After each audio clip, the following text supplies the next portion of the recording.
मित्रों नमस्कार, मैं GSL पांडे आज आपके लिए लेकर आया हूँ संस्कृत में यूपी टेट और सुपर टेट के लिए प्रश्नमाला। बहुविकल्पी प्रश्न हैं, इन्हें ध्यान से समझें, परीक्षा की तैयारी करें। अब बहुत एक अच्छा सुखद समाचार है आप सभी के लिए, टेट परीक्षा देने वालों के लिए, कि एक बार टेट परीक्षा उत्तीर्ण करने के बाद जीवन में इस परीक्षा को दोबारा उत्तीर्ण नहीं करना पड़ेगा। तो डट जाएं DLED के साथ टेट परीक्षा उत्तीर्ण करने के लिए। तो पहला प्रश्न है, महाभाष्यकार कौन है? इसके विकल्प हैं पाणिनि, कात्यायनी, पतंजलि, भट्टोज, दीक्षित। तो मित्रों ध्यान दीजिए, महाभाष्यकार के रूप में पतंजलि माने जाते हैं। पतंजलि प्रसिद्ध हैं, इसलिए विकल्प सी सही है। लट लकार का प्रयोग होता है, कहाँ पर होता है? वर्तमान काल में, भविष्य काल में, भूतकाल में या आज्ञार्थक में। तो ध्यान दीजिए, लट लकार का प्रयोग भविष्य काल में होता है। अगला प्रश्न है, चर प्रत्याहार के अंतर्गत वर्ण नहीं आता है। तो कौन सा वर्ण नहीं आता है? टा वर्ण, शा वर्ण, का वर्ण या हा वर्ण। तो मित्रों ध्यान दें, इसमें डी विकल्प हा वर्ण सही है, जो कि चर प्रत्याहार के अंतर्गत नहीं आता है। अगला प्रश्न है 4, ए का उच्चारण स्थान लिखिए। ए का उच्चारण स्थान, तो ए 2 स्थानों से बोला जाता है, कंठ तालु से, कंठ ओष्ठ से, दंत ओष्ठ से या तालु से। तो इसका विकल्प ए सही है, कंठ तालु से बोला जाता है। अगला प्रश्न है, षड्वती ही संख्या है। क्या है संख्या? 86, 96, 66, 76।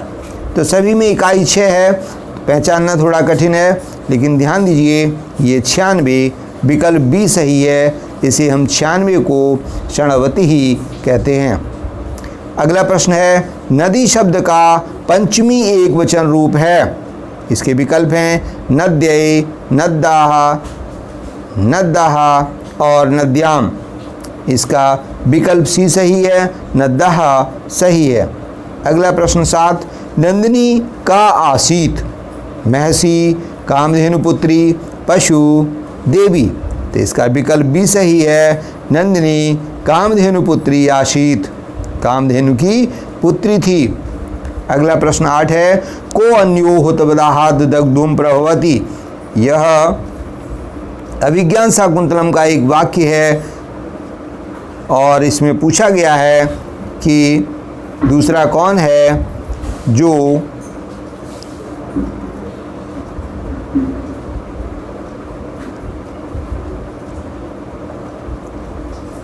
को अन्यो हुतवहात दग्धुम प्रभवती।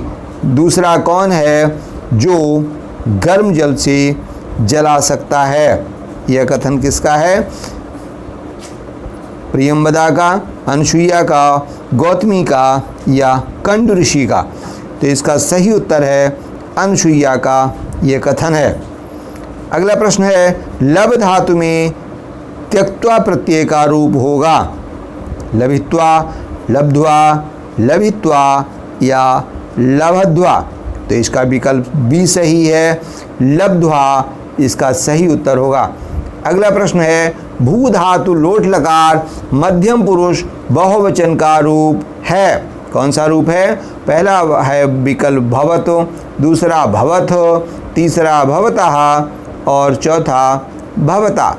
तो इसका विकल्प ए सही है, भवत रूप होगा। अगला प्रश्न 11, पाश्यामी में पा धातु के किस लकार पुरुष और वचन का रूप होता है? पाश्यामी, ध्यान दीजिए ये लट लकार उत्तम पुरुष एक वचन का रूप होता है। अगला, गद्य त्रयी के अंतर्गत कौन से कवि आते हैं? गद्य त्रयी मानी गद्य लिखने में जो प्रमुख हैं। तो इसका मैं सही उत्तर बता रहा हूँ, बाणभट्ट, शुभंधु और दंडी आते हैं। इसका विकल्प बी सही है। अगला प्रश्न 13, अहम ह्यः विद्यालयं गतवान, अर्थात इसका वाक्य का अर्थ है मैं कल विद्यालय गया था। इस वाक्य में अव्यय पद होगा या अव्यय पद है, विकल्प डी सही है। चौरात विभेति में चौरात पद में कौन सी विभक्ति है? तो इसमें चौरात शब्द पंचमी विभक्ति का रूप है, इसका विकल्प सी सही है। अगला प्रश्न 15, करण कारक में कौन सी विभक्ति होती है? मित्रों विभक्तियों को याद रखें, करण कारक तृतीया विभक्ति होती है, विकल्प डी सही है। अगला है पीतम अम्रम यशसा, यह समास होगा पीतम अम्रम यशसा, अर्थात पीले वस्त्र हैं जिसके, विकल्प बी सही है, पीताम्बरः शब्द बनेगा। हरित्राणः में कौन सा तत्पुरुष समास है? हरित से रक्षित, अर्थात तृतीया तत्पुरुष समास है, विकल्प बी सही है। धातु अंशः, धात्र प्लस अंशः संधि होने पर क्या रूप बनेगा? तो धात्रंशः, मानी विकल्प डी सही है। और अगला प्रश्न 19, पवित्रम पद का संधि विच्छेद होगा पो प्लस इत्रम, अर्थात विकल्प बी सही है। गंगा नदी सभी नदियों में प्रसिद्ध और पवित्र मानी जाती है, इसका अनुवाद बनाएंगे तो रूप बनेगा, तो अनुवाद बनेगा गंगा नदी सर्वासु नदीषु प्रसिद्धा पवित्रा च मन्यते। अगला प्रश्न 21, निम्नलिखित में से भिन्न पद को चुनिए। स्कंधा, चक्षु, कपोलः और काकः। तो विकल्प डी काकः ये पक्षी का नाम है, और पहले जो 3 विकल्प हैं ये शरीर के अंगों के नाम हैं, इसलिए यही अलग है। अगला प्रश्न 22, विद्वान का पर्यायवाची नहीं है, सुधी, कोविद, धीमान, श्रीमान। तो इसमें विकल्प डी सही है, क्योंकि श्रीमान विद्वान का पर्यायवाची नहीं बल्कि धनवान का पर्यायवाची होता है।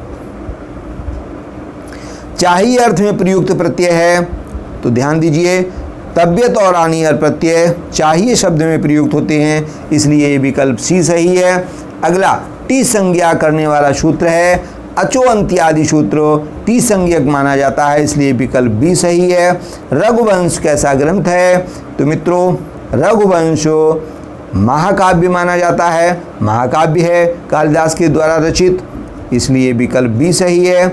अशुद्ध विलोम युग्म को चुनिए, इसका विकल्प डी सही है। गृहीता और स्वीकृता दोनों चीज़ें ग्रहण करने के अर्थ में आती हैं, ये विलोम शब्द नहीं, ये पर्यायवाची शब्द हो सकते हैं, इसलिए यही सही है।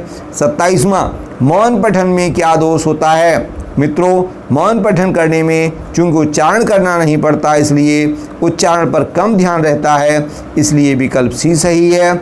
28वां प्रश्न, निम्नलिखित में से कौन सी मौखिक रचना नहीं, मौखिक रचना में नहीं आता है? कहानी कथन, प्रश्नोत्तर, अभिनय और पत्र लेखन। तो मित्रों पत्र लेखन का मतलब है पत्र को लिखा जाना, यही विकल्प, ये मौखिक रचना नहीं कही जा सकती, यही विकल्प सही है। और 29वां प्रश्न है, चित्रों पर प्रश्न करना किस स्तर पर रचना कार्य में उपयुक्त होगा? तो मित्रों ध्यान दें, पूर्व प्रारंभिक कक्षाओं में चित्रों पर आधारित प्रश्न किए जाते हैं। जो बालक शुरू में विद्यालय जाते हैं तो उन्हें चित्रों को देखकर ही प्रश्न पूछे जाते हैं। अगला प्रश्न और अंतिम प्रश्न, व्याकरण पद्धति को निम्नलिखित में से किस नाम से जाना जाता है? व्याकरण पद्धति को निम्नलिखित में से और किस नाम से जाना जाता है? पाणिनि पद्धति, पाठशाला पद्धति, हरवर्टी पद्धति और सामान्यीकरण। तो मित्रों पाठशाला पद्धति को व्याकरण की पद्धति के अनुसार माना जाता है। आज ये 30 प्रश्नों का वीडियो यही समाप्त करते हैं।